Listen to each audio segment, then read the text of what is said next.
Readers should be able to rely on mainstream media for accuracy. The media needs to die in New Zealand. I think that's going to happen very soon. How soft power networks are influencing public perception. An investigation exclusive to this quality. You know, you got to look at it like this. Joan Didion, the great Joan Didion, said in life, everything is copy, and this is what this is.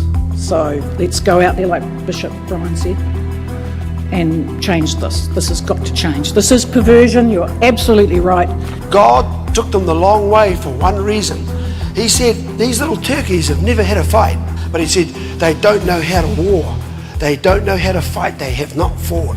We're actually going to make a whole counter-revolutionary move to take back our country, to take back everything that they stole from you and me and your parents and your grandparents and your great-grandparents.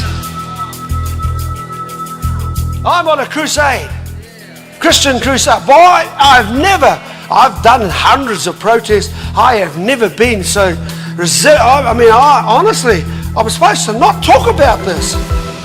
In 2024, an event hosted in Wellington called Inflection Point was organised by Rhys Williams, a controversial businessman who helped organise this event for New Zealand's conservative and anti-establishment audiences. Look, I've got to say that everyone knows Pastor Brian Tamaki, and I'm not going to explain who he is, because we all know who he is.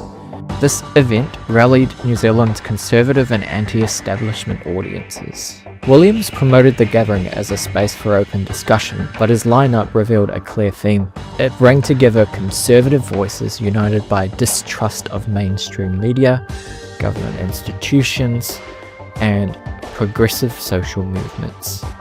Speakers framed themselves as defenders of truth in a society they said had lost its moral compass. The event's message was consistent. When I did speak to various people from various backgrounds, if they'd like to attend this event, and I did preface it, and that's probably not a good move by me. I said, look, Brian Tamaki will be there. And all of them, they said, I've got no problems with that at all. Representations in our society help create culture. So we've always got to look at these things and understand that there's a meaning behind them. And at the centre of that stage was Destiny Church leader Brian Tamaki, whose speech would push that narrative even further. It's what it is. And I have no time, well, here's me coming now, I have no time with all of the stuff that's going to and fro about the transgender ideology and what's from there progressed to this point, that New Zealand is one of the worst countries in the world, and promoting it or allowing, being permissive to see this go so long, a very deadly, dangerous, serious satanic sickness. So you should just go through and ban the gender ideology immediately. Don't play with it anymore. But the thing is, they're all contaminated with it as well.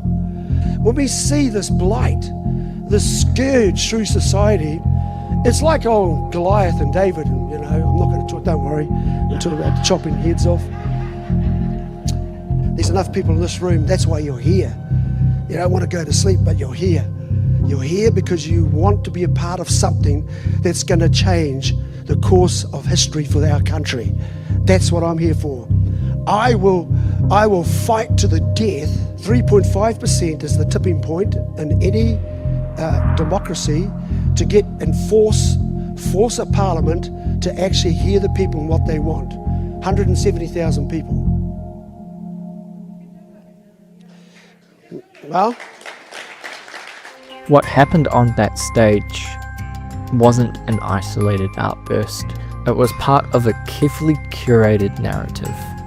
Inflection Point brought together a range of voices, pastors, conservative commentators, all pushing the same message, that mainstream institutions have failed and it's time to build new ones. You got to look at it like this. Joan Didion, the great Joan Didion, said in life, everything is copy, and this is what this is.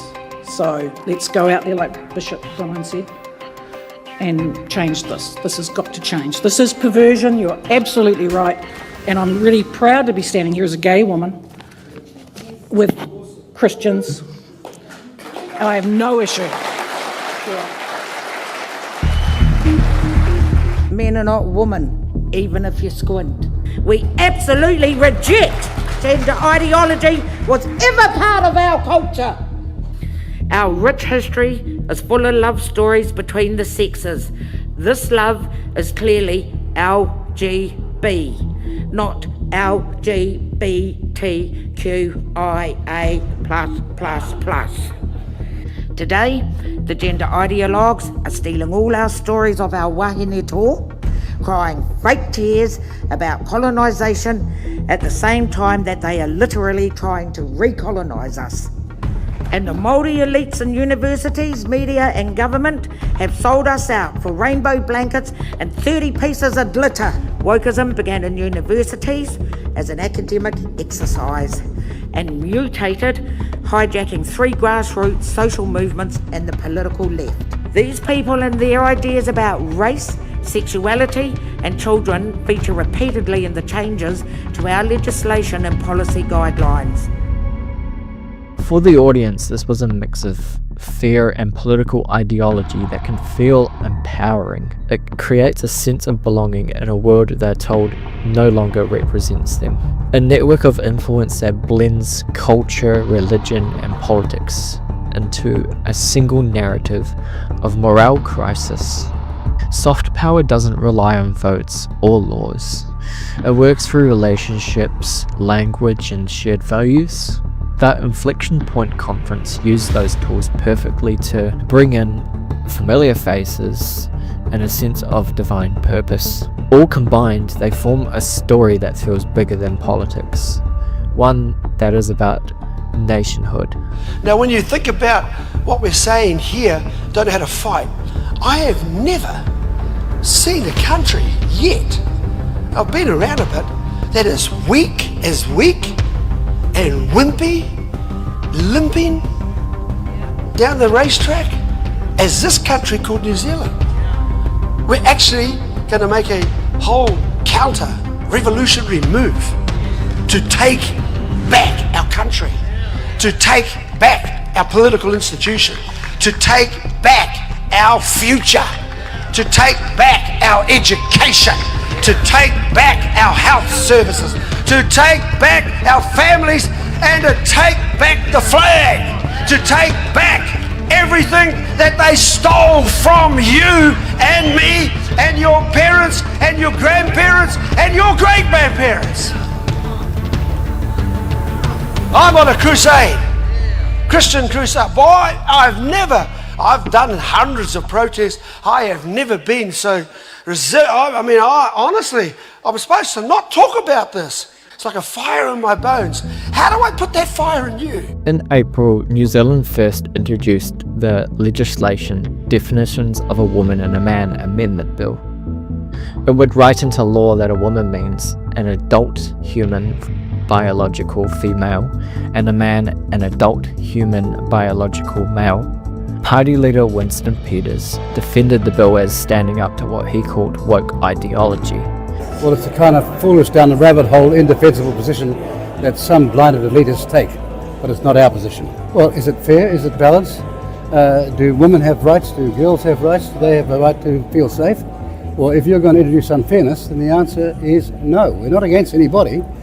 We campaign against woke ideals, and that's what the coalition's about. The proposal was followed through on commitments within the coalition government agreement between National and ACT. According to the government, it was to give parents more say and remove what they described as ideological content about gender and identity.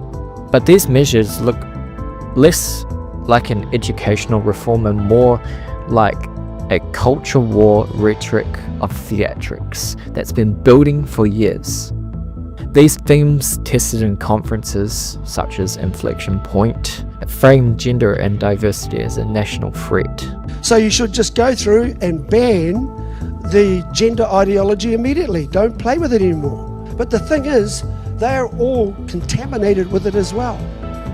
If you are a Christian or if you're not a Christian, it doesn't matter. Most people know the David and Goliath. I use the simplest figurative illustration to get something across to the mainstream public. And this is what I said. I said, just look at David and Goliath. Goliath represented everything that's wrong in life. He wanted to enslave another nation. That's the whole deal. David was a young man who just loved God. Simple as that. He was a farmhand. Out the back as a shepherd. His 3 older brothers were serving in the Israeli army. Thing is, these guys, when they first encountered Goliath, he come bellowing out, a champion. Everybody he'd faced, he'd taken apart. So they knew the Palestinians, the Philistines. This is why I get in trouble, right? So, without a referendum or a broad public consultation, those talking points have now shaped lawmaking agendas. It is an evident example of how soft power influence, which is the steady drip of cultural messaging, can move from the margins of debate to the centre of government policy just like that.